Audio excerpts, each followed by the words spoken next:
Hey everyone, it's Zach back with a new mortgage video. Hope you're all having a happy Wednesday. If this is your first time seeing one of my videos, welcome to my channel. If you're a returning viewer, welcome back, where I'll try to demystify all things mortgage related. If you find this content helpful, please like and subscribe.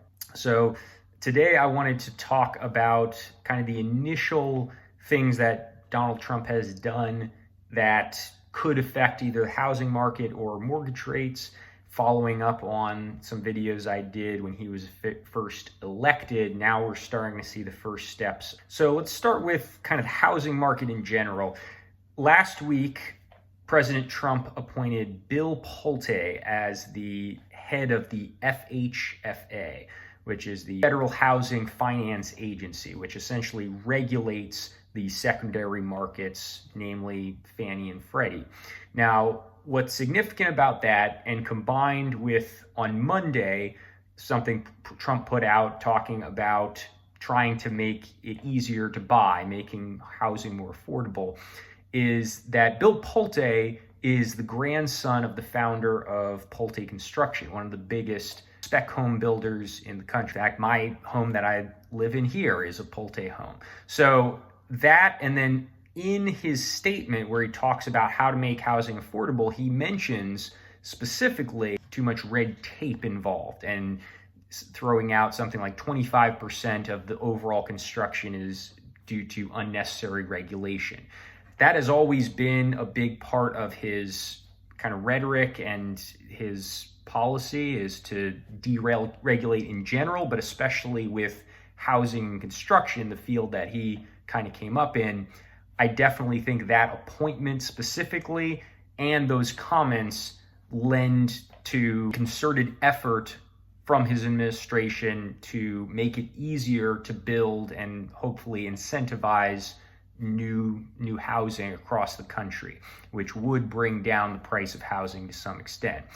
Now, I don't think that's necessarily going to directly affect mortgage rates, but two things that have affected mortgage rates already, and I'll continue to monitor as they likely will continue to affect mortgage rates as they progress, are Treasury Secretary Bessent. When he was, I talked about how when he was tabbed as the Treasury Secretary, that was a very positive pick from the mortgage and treasury markets. They view him as kind of a steady hand.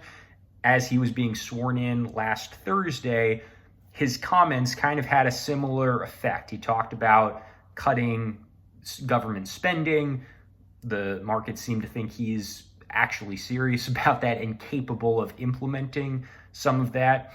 And then following that, early this week, after Trump was sworn in and passed a lot of executive orders immediately, but notably did not pass any tariffs, which he has notably talked about.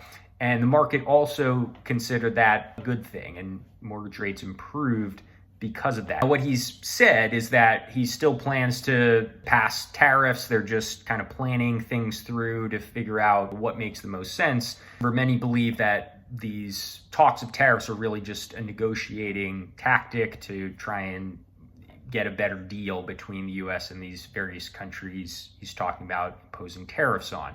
So how that actually plays out, if he actually does impose serious tariffs like the ones he's been talking about, I would expect that would be immediately negative for mortgage rates. But if we continue to, him talk about them, but actually either not get done or maybe get done, but to a much lesser extent, I think that will not really make a big difference. As we get more clarification on the proposed government cuts in spending, that too is going to make a difference in mortgage rates. If we get serious cuts, that will probably help mortgage rates.